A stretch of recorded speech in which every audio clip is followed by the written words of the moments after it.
From the unexplained to the mundane, come join us on a journey to the fringe.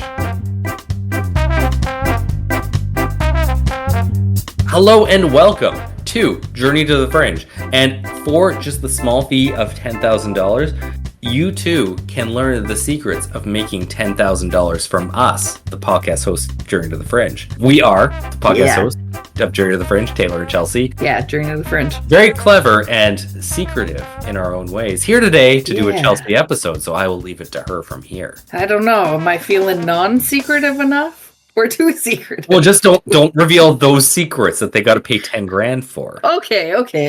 Yeah. Gotcha. Okay. Everything else can be open. Hey, Taylor. I got a Taylor episode for you today, funny enough. I'm the one full of bad news these days, and that's unfortunate that I'm feeling so Taylor. Let's talk about PFAS. And you know what? I asked Siri about PFAS the other day, and she pronounced it PFAS. So that's terrible. She's wrong. Yeah. Okay, good. I was really concerned that she was right. No. So, I know you're thinking about it. I know we're all thinking about PFAS. And do you like things generally to not stick to other things? Like things like the food to your pan, or rain on your jacket, or red wine on your couch, or clouds to your airplane? I was going to say it depends. That's how it works, right? Yeah. I assume. I don't know. Was that a problem in like the 60s of clouds sticking to airplanes? Yeah. Just constantly. Is that like the reason the Wright brothers only flew for like 100 meters because the clouds kept getting them and weighing them down? Yeah. Okay. See, you're well read on the subject. Yeah. I thought you would be. I mean, I would say sometimes yes. I think that is the correct way to say that. Sometimes I don't want things to stick. Sometimes I do want them to stick. That's true. Sometimes you really want them to stick and they're not sticking good enough. Yeah. In which case, don't listen to this episode if you're in that state of mind right now. Come back when you're feeling like you don't want things to stick. Or if you want bad news. So, where is this going? Well, I'll tell you. Do I ever have a Taylor story for you today? Like I already alluded to. One that is not only the origin story of PFAS, but also the story of DuPont and how they knowingly poisoned probably everybody in the world. Oh yeah, it's in all of our blood. Yeah, they did that. Yeah.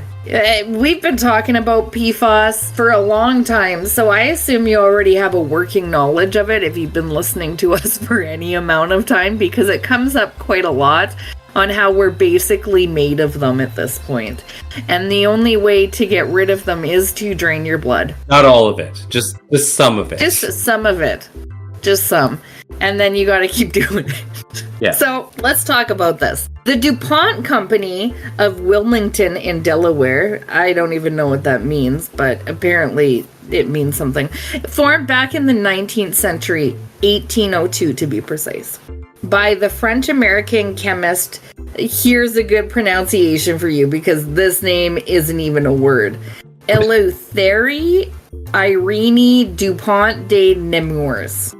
And this guy dies in 1834, so he doesn't even have a fucking thing to do with this story, and it's probably for the best that he didn't know what happened to his company, and he has nothing to do with it. So let's just move on.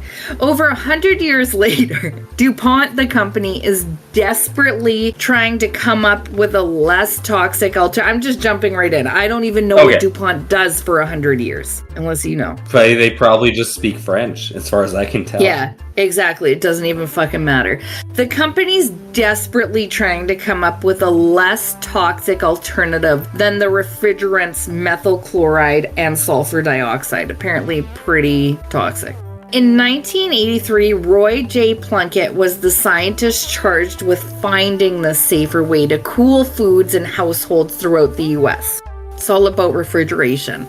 He was experimenting with tetrafluoroethylene, or TFE, which is a pair of double carbons, each bonded with 2 fluorine atoms. However, when carrying out one specific test on the compound, he found that it had spontaneously polymerized into a white waxy solid, having been a colorless gas prior.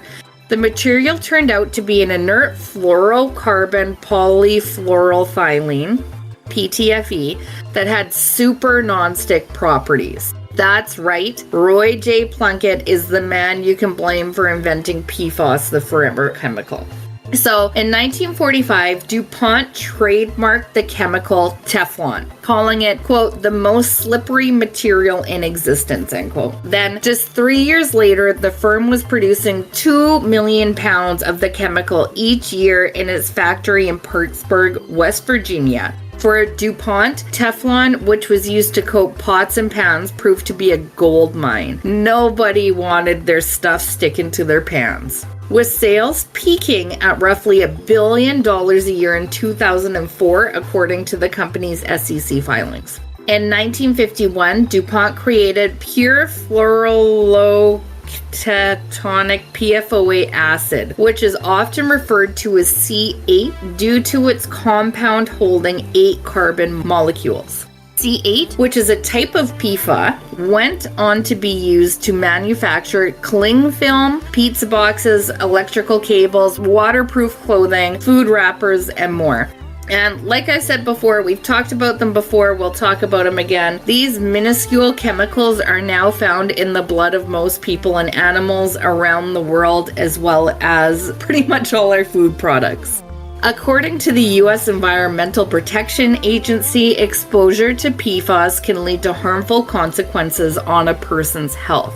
Peer-reviewed scientific studies have found that exposure to them can lead to reproductive effects like decreased fertility and an increase in high blood pressure in pregnant women, to name a minuscule amount of things that PFAS cause. It also includes developmental issues for children, including bone variations, behavioral changes, accelerated puberty, low birth weights, as well as increasing the risk of some cancers like kidney, prostate, testicular versions of the disease. They also interfere with the body's natural hormones, risk obesity, increase cholesterol levels, and reduce your immune system's ability to fight off infections, to name only a few. There's nothing good that these things do for you. Yeah, no, it doesn't make you like taller or something like that. No. Not in the least, but every effect that it has on you is negative. To everybody around you. Makes you look cooler. Oh my god, could you imagine if they tapped even at least, something like that? Even at least cigarettes for a while at least made you look cooler. That's true. And it's not like some nutty professor type thing where you just turn into like this cool guy that everybody loves. So back to DuPont. They're capitalizing on poisons. Let's talk about that. The trouble was that the compound, C8 that is, which has since been linked to a variety of health risks, including cancer, liver disease, everything we just talked about right there, developmental problems, thyroid disease, plus more, escapes into the air easily. In fact, C8 was often shipped to factories pre-mixed with water to keep the dust from workers' lungs. Why pre-mixed, you ask? Do they know about the effects that these are causing? Maybe we'll find out.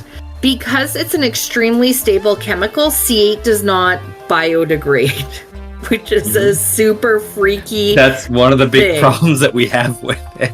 And it living in our bodies, literally. Yeah, just forever. Instead, it bioaccumulates, building up in people's blood over time. So literally, you are just acquiring more PFAS over time. And if you continue to drink, I'm gonna make this apply directly to you because they're making it seem like it won't. If you continue to drink water or breathe air laced with the substance, due to its ubiquitous use, the chemical can now be found in trace amounts in the bloodstream of more than 90% of Americans, and even in umbilical cord blood, breast milk, according to the Center for Disease Control. Again, this is something we've covered in many minis. I don't even know if it's made it into an actual full episode until now. I think the recycling episode somewhat speaks to it. The plastic one, yeah. It's also been found in the blood of seals, eagles, dolphins. Everywhere. go out It's on everywhere. a limb to say, yeah, it's everywhere. They're making it seem like it's not everywhere because it's naming specific things. Literally, we can just say it's in everything. There was a Fringy Mini recently that we did where it was that rocks were forming on a remote island in the middle of the Atlantic of plastic. Yeah. So, yeah, like plastic bottles are made of this. The chemical is expected to stay in the environment for thousands of years. And I would go on a limb to say, based on the information that I just said, that it bioaccumulates instead of not biodegrading, that it's going to be much more than thousands of years affecting humanity. Concerns about the hazards posed by Teflon and C8 began to garner public attention only about 15 years ago from this date, from today, 2025. The company issued a statement in 2019 about PFAS. So, quote, this is from DuPont.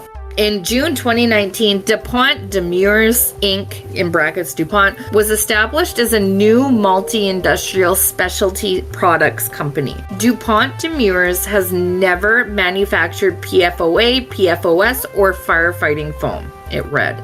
While DuPont is not a PFAS commodity chemical manufacturer, it does use select PFAS compounds with industrial processes pursuant to relevant environmental health and safety rules and standards. Such uses are necessary to impart specific product performance criteria and only in products that are essential to safety and the critical functioning of society. That wording really makes me angry. Our use of PFAS is limited and managed as a substance of concern, brackets SOC, end quote, consistent with the company's chemical management policy. Substance of concern. We are currently pursuing alternatives to PFAS where possible. It continues. Additionally, we have rigorous systems, processes, and protocols in place to ensure that PFAS are used safely, are controlled to the highest standards, and are minimized in our operations.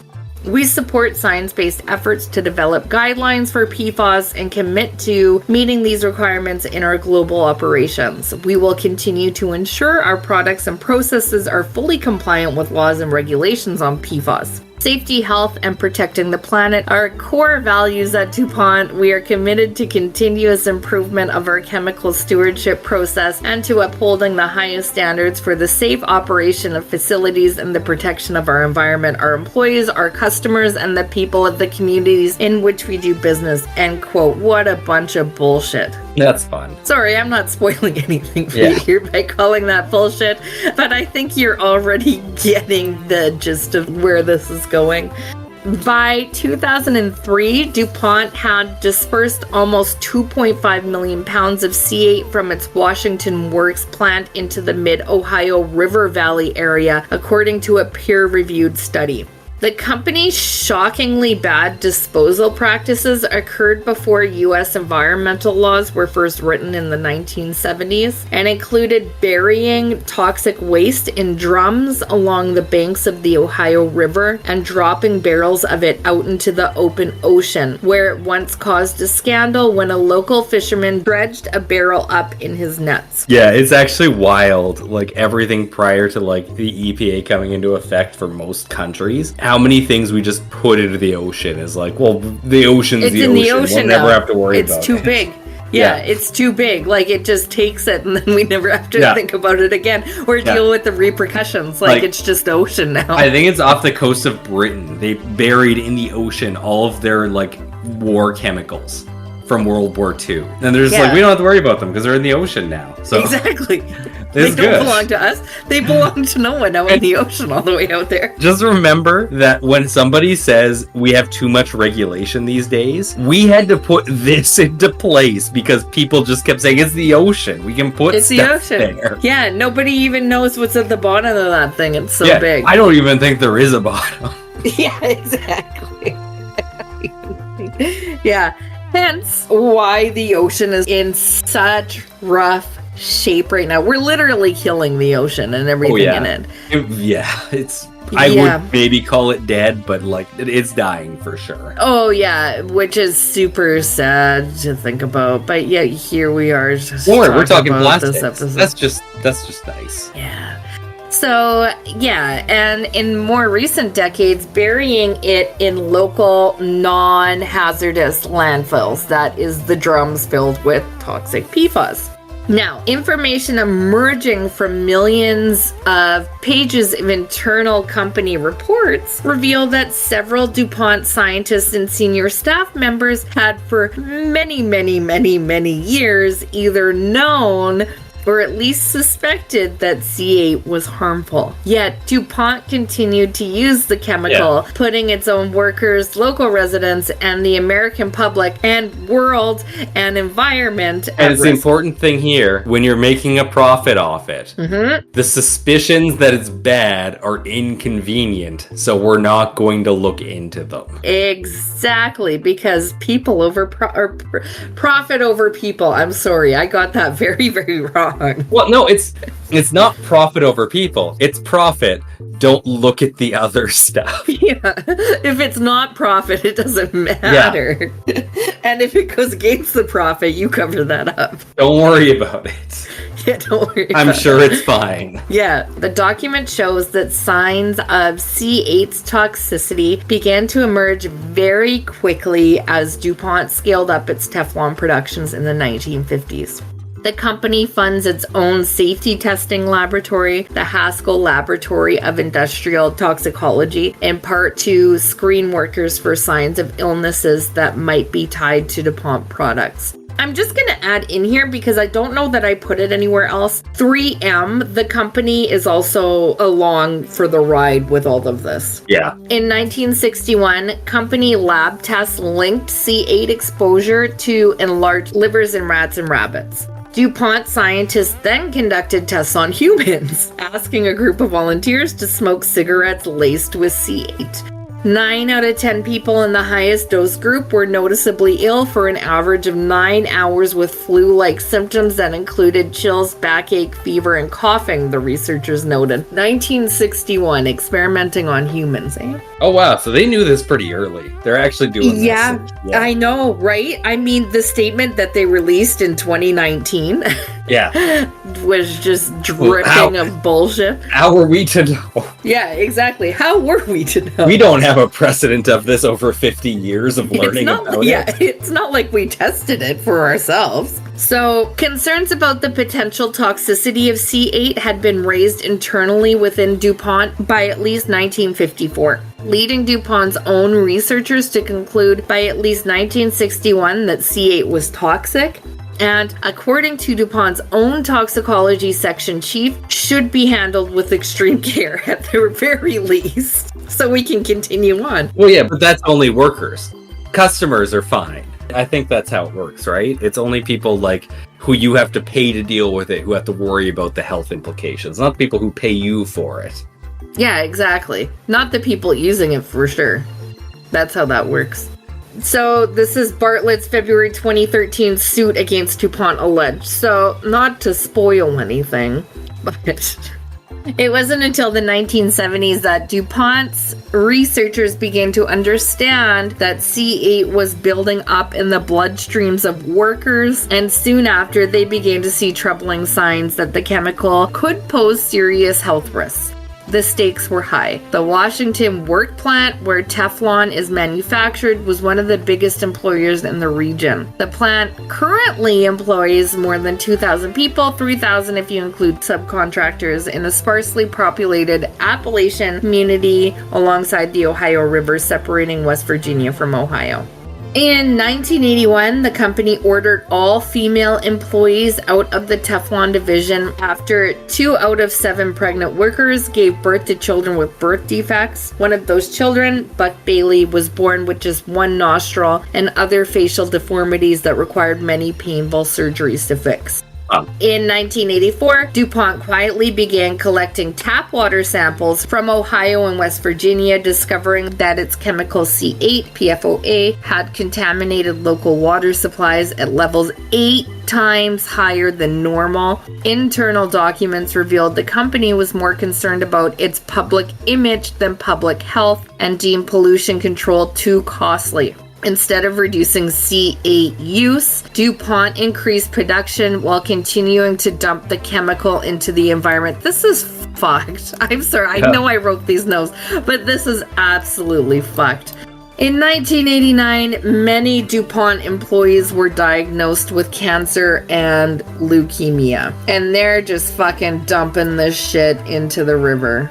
The contamination came to light in 1998 when West Virginia farmer, 1998, they've now been dumping this shit into the environment. What, 30 years, 35 years? Since where did we start out? 1945. Oh, 40, yeah. So 50 years almost. So, 1998, a West Virginia farmer, Wilbur Tennant, sued DuPont after hundreds of his cattle died due to runoff from a nearby landfill. So, he's living next to a factory. Tennant's lawyer, Robert Billett, uncovered thousands of pages of internal documents revealing that DuPont had known about C8's risk for decades but kept it secret. The documents showed alarming internal emails and reports, including concerns about the need for gas masks and deliberate efforts to downplay the chemical's risk to regulators. This is fucked up.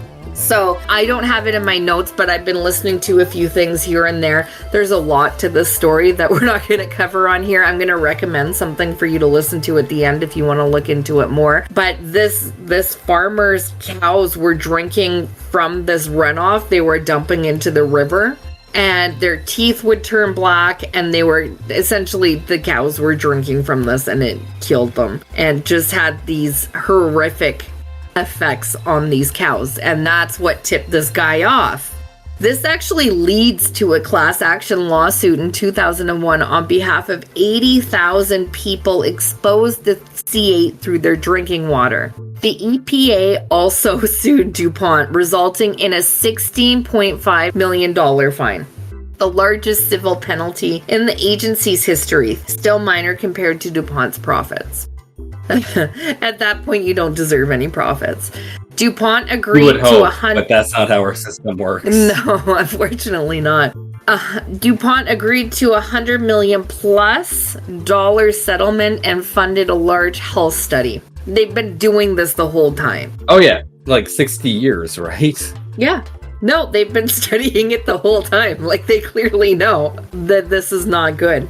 At the very minimum, they know it's killing a lot of people and it's not good, which makes it worse. Like, why are they studying it and then not doing anything? Why? Why don't you just say we don't need to study this? Yeah. Don't spend money on this. Yeah. Why spend money on this? We know it's bad. We're just documenting how bad we know it is. The independent C8 science panel ultimately linked the chemical to 6 serious health conditions: ulcerative colitis, pregnancy-induced hypertension, high cholesterol, thyroid disease, and testicular and kidney cancers. To name a few, blood tests from residents showed C8 levels far above the national average. Thousands of residents then filed personal injury lawsuits, including Carla Bartlett, whose 2015 victory set the tone for future cases. DuPont, meanwhile, shifted its liabilities to a spin-off company, Chemours, and began marketing C8-free Teflon products, though the safety of replacement chemicals remains unclear. I'm sure they know. Yeah, they apparently do study that for some reason. Yeah, they study just to make sure they're being evil, I guess. Exactly. Just to ensure that every non-stick pan is coated. We don't want it to be evil. Environmentally friendly or So to be much beneficial evil. in any way. Coated in so much evil. DuPont's ability to suppress information for decades was partly due to weak U.S. chemical regulations. The 1976 Toxic Substances Control Act, which is the TSCA, if you like to put things in acronyms, heavily influenced by industry, and DuPont itself didn't require safety testing for most chemicals already in use. As a result, chemicals like C8 remained unregulated until legal and public pressure mounted. Although reform efforts have gained momentum, critics argue proposed changes still fall short of giving the EPA the power and resources needed to protect public health, which is a fucked sentence if you ask me. The story of C8 reveals the deep flaws in America's chemical safety laws and the influence of industry on regulation. There are now a ton of legal things going on around this within the last little while. In 2015, DuPont spun off its chemical division into a new company, Chemours, as I kind of mentioned up above, and later Corteva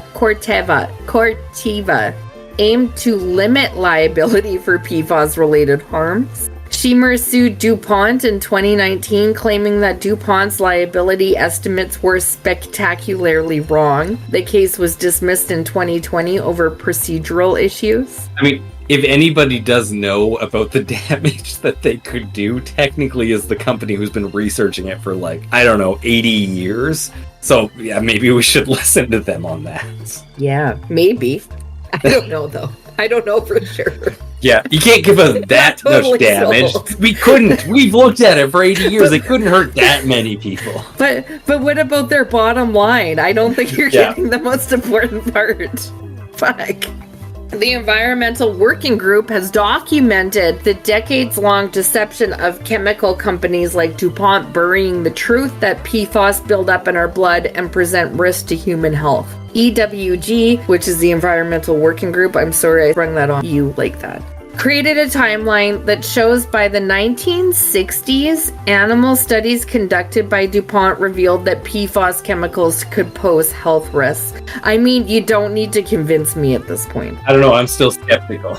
You're still skeptical that they knew about it? Yeah. You really had to prove it. For decades, these corporations have knowingly contaminated our drinking water, food supplies, and the blood of virtually every person on the planet. Need I say it again? With these highly toxic chemicals, said Scott Faber, EWG's Senior Vice President for Government Affairs. It's long past time that the polluters pay for their malicious drive toward profits over public health. Way to go, Scott Faber. The binding memorandum of understanding establishes an immediate cost-sharing arrangement, including an escrow account worth upward of $1 billion to cover potential future legacy PFAS liabilities from before the spinoff. Under the terms of the agreement, expenses will be split 50-50 with DuPont and Corteva responsible for half and Chemours responsible for the other half. Both companies have agreed to share the costs of certain qualified expenses over a period of no longer than 20 years or an amount over $4 billion.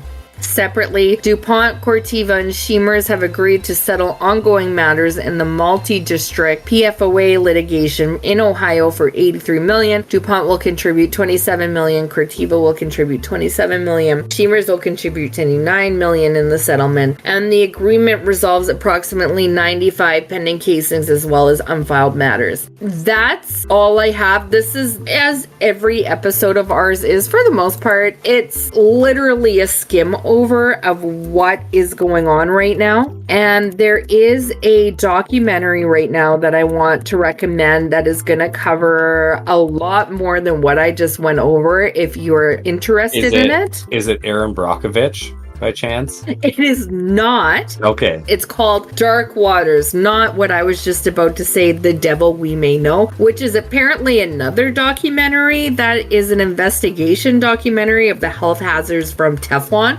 Probably go watch that. I might go watch it too, but Dark Waters is the one that I'm specifically referring to or was thinking of, and it's talking about the legal fight against DuPont. So The Devil We Know might cover it a little bit differently. Dark Waters, it's all the people bringing against a class action towards DuPont that was started by that farmer, if you remember him. Mm-hmm. But yeah, super dark. These corporations, in my personal opinion, these guys just need to be shut down.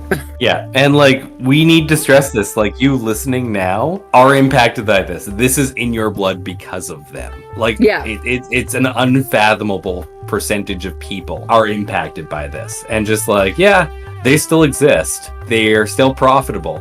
because this all came in pass. And I mentioned Aaron Brockovich because the movie Aaron Brockovich, that lawyer, Aaron Brockovich from the movie, who I keep saying her name a lot. Aaron Brockovich, it was 3M is one of the companies she went after. Oh, it is. Yeah. Okay. I can't remember Aaron Brockovich that well, Aaron Brockovich, but Aaron Brockovich did that. She's actually still very prominent in like these types of things. Yeah. Is that PFAS as well? I'm not read up on it. I don't know if it's specifically that. I'd have to watch the movie again, but yeah, me too. It is that like this At least is what we know it's 3M. Yeah, and 3M is along for the ride with DuPont on this because they were also using the same chemicals. I just didn't talk that much about them. Super crazy story. This is something that the world is going to be dealing with, who knows, for the rest of the world's existence. I don't know, like at least 1,000 years, isn't it? Like minimum.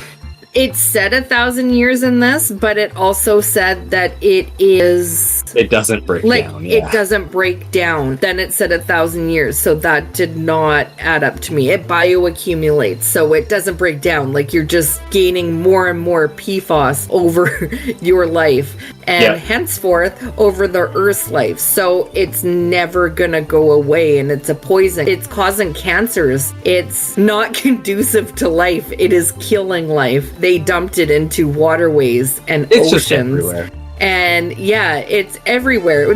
We were cooking with pans that are on it. I'm pretty sure we still have Teflon. It's probably a little bit more regulated than it used to be now, but everyone was cooking with it. Everybody had it on their couch. Everybody had it in the takeout in the plastic bottles that they were using. It was advertised as a good thing that they could upcharge for. Yeah. Remember those commercials? Oh no, I spilled wine on my couch and it just slid off. It didn't absorb into the couch at all. It's poison. It's gonna kill you. But that was in the fine. No, it wasn't in the fine print because they technically weren't investigating it at that point. Yeah. But it also had been for like 60 years almost. Exactly. We've known about this for a long, long time. Which is fucked. And just about surmises everything that's wrong with corporations that run the universe at this point. And I didn't suspect I would be the positive one this week. I know. And last week. Yeah. Son of a bitch. Yeah, but here we are. Yeah. It's me now.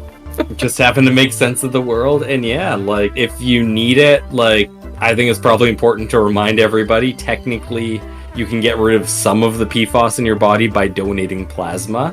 That has been shown to have a good effect. Blood? Blood okay?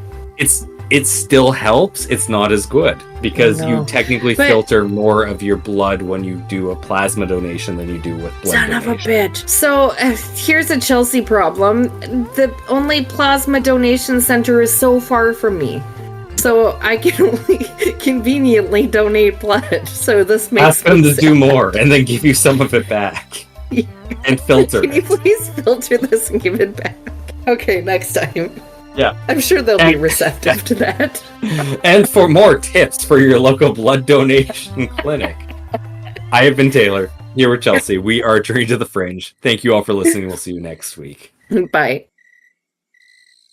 Thank you for listening to Journey to the Fringe. If you have liked what you have listened to, please like, share, subscribe, or follow, depending on what venue you are listening to us through. Also, please, if possible, leave a 5-star review, as that really helps us in the algorithms. Should you wish to interact with us, please check us out on your social media of choice. I bet you we are there. And if you really want to communicate with us and give us ideas for new episodes or tell us that we're wrong and terrible, either way, please send us an email at journeytothefringe@gmail.com. For now, I'll see you in the next episode.